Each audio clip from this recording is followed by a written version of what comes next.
A cool, breezy, and over-the-hump Wednesday evening, y'all. Yours truly, Sean Zespini here, and this is PTV News Now. So let's get to what people are talking about right now.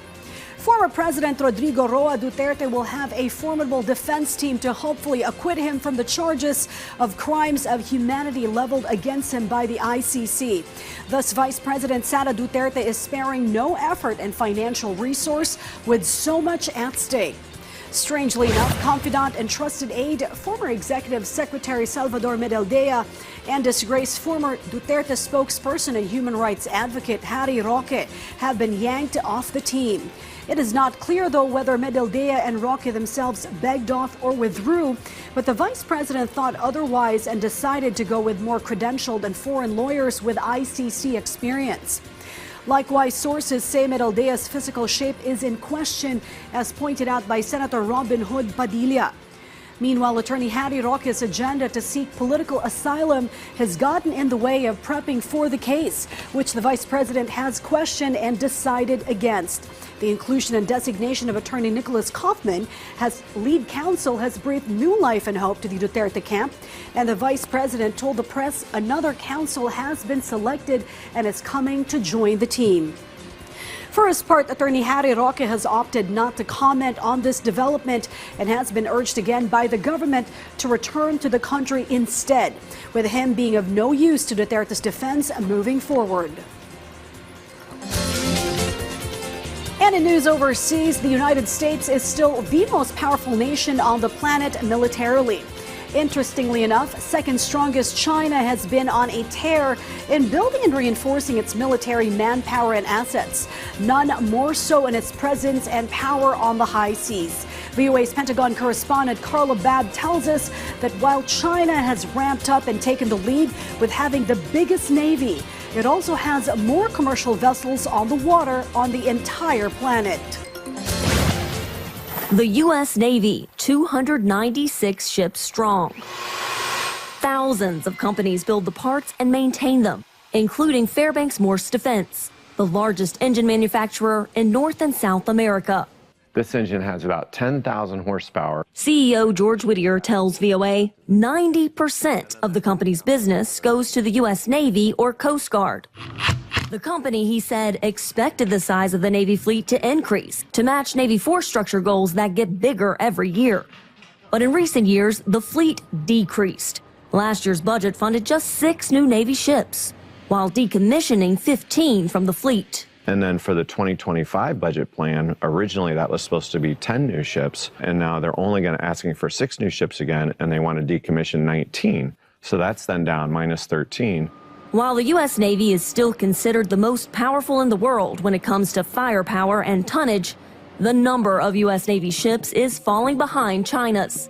Its Navy is on pace this year to surpass 400 ships, according to the Pentagon. It's very frustrating and very challenging to be a supplier. They're rapidly growing the size of their Navy, and here we are on the sidelines. It's, we need to get more ships that are out there.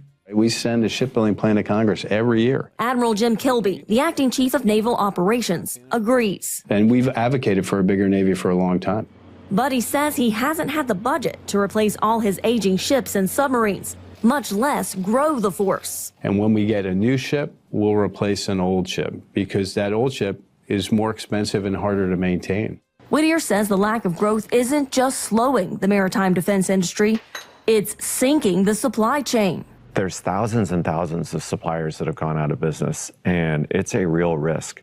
I got a note from the folks at Electric Boat that make the submarines, and they'd identified something like 350 critical suppliers where they were concerned if they go out of business that they don't necessarily have a backup.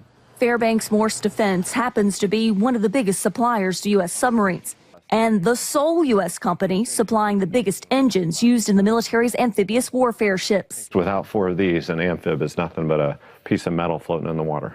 Each engine about the size of a small school bus. We should have 2 engine suppliers, but the reality is if the Navy's only going to build 6 ships a year, it's a struggle to keep 1 engine supplier in business, let alone 2. A problem so concerning, the president is taking action, announcing this month a new office in the White House devoted entirely to shipbuilding. We used to make so many ships.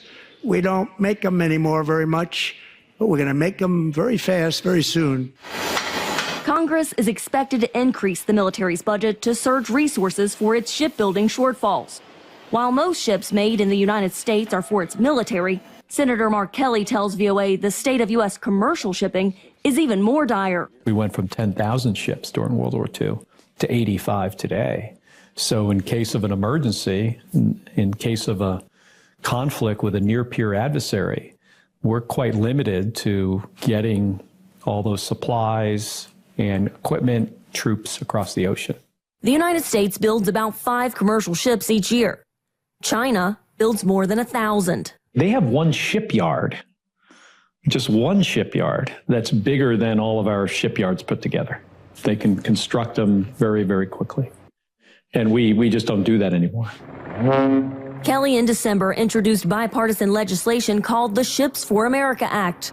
The bill aims to increase the U.S. commercial fleet by 250 ships in 10 years, which will also increase the supply chain for military ships. A lot of the parts that go into a U.S. aircraft carrier, some of those same parts for those systems go in merchant ships.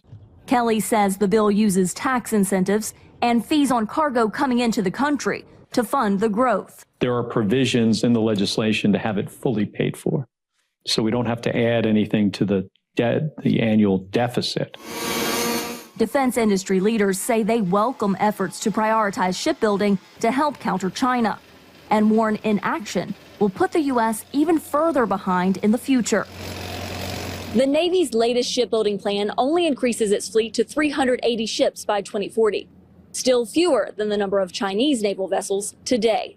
Carla Babb, VOA News, Norfolk, Virginia. Now,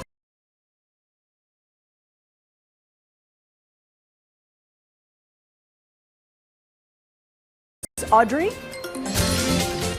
Naimbag arabii, nakita ti may nga MK2 hand grenade na nabalkot iti tape asaan abimtak iti sangwanan ti pagtalngan ni mayoralty candidate Artemio Donato Jr. ije nagirayan pidigan Abra itang aldaw. Dayto hindi may kadwa a grenade throwing nakairamanan dagiti politiko iti probinsya. Manarimaan ti naununag pa yung investigasyon ti pulisya. Kabayatan na bambantayan ti pulisya ti aktibidad dagiti communist terrorist group iti Cordillera tapno saan da amang riribok kabayatan ti midterm elections. Sigun iti Procar Regional Intelligence Office, agtintinulong ti PNP ken Philippine Army tapno mawanawan dagiti kamang ti Ilocos Cordillera Regional Command. Nanayunan ti puwersa da iti upland areas ti Abra kasarungo ti naobserbaran a presensya dagiti CTG iti probinsya. No pay kasabi mabati bilang dagiti CTGs panipod iti batalyon, nagbalinlangan kas platoon abuklan ti 50 a tao nga dan iti saggaysa nga igam. No pay kasan na ibilang wenno maibilang a generally peaceful ti Cordillera saknan iti insurhensya. Inyunay-unay mati Commission on Elections Cordillera aman narimaan ti monitoring da iti Abra kadagiti naglabas nga issue ti political rivalries ken impluwensya iti CTG. Iti sabali pay adamag pinirmaan ti Bases Conversion and Development Authority tinasurok sa nga gasot a residential lease agreement iti Camp John Hay. Sigun iti BCDA agbayag iti 2 abulan ti katulagan ken puntiryada a malpas ken mapirmaan amin ita abulan ti Marso. Sumagmamano kadagiti katulagan ket pinirmaan dagiti foreign national. Mangipakpakita dayto iti dumakdakkel at talek ken pamati ti public ken private investors iti expertise ken track record ti BCDA. Iti lasod ti 2 abulan manipod na isubli ti BCDA ti Camp John Hay, dumanunan iti 1 billion pesos nga investment ti napirmaan a manamnama a makapatawd iti adu a trabaho ken economic opportunities iti lokalidad. Tapno adda mapagbalin kas people-centric ti Camp John Hay, manarimaan mo ti koordinasyon ti BCDA iti lokal a gobyerno iti Baguio City para iti panakapaduras ti jogging trail ken pedestrian lanes, panakaimontar iti solar street lights ken smart transport system. Dagiti damdamag manipod iti PTV Cordillera, siya ni Audrey Villena, naimbag nga rabii. Many thanks, Audrey. And with that, we call curtains on tonight's show and remind you to join us anew tomorrow evening for yet another set of breaking stories at the hour. And make it a habit to always stay tuned right here for news you can count on, news you can trust. Sharms Espina here, wishing you all a cooler and restful night ahead. And thank you for watching PTV News Now.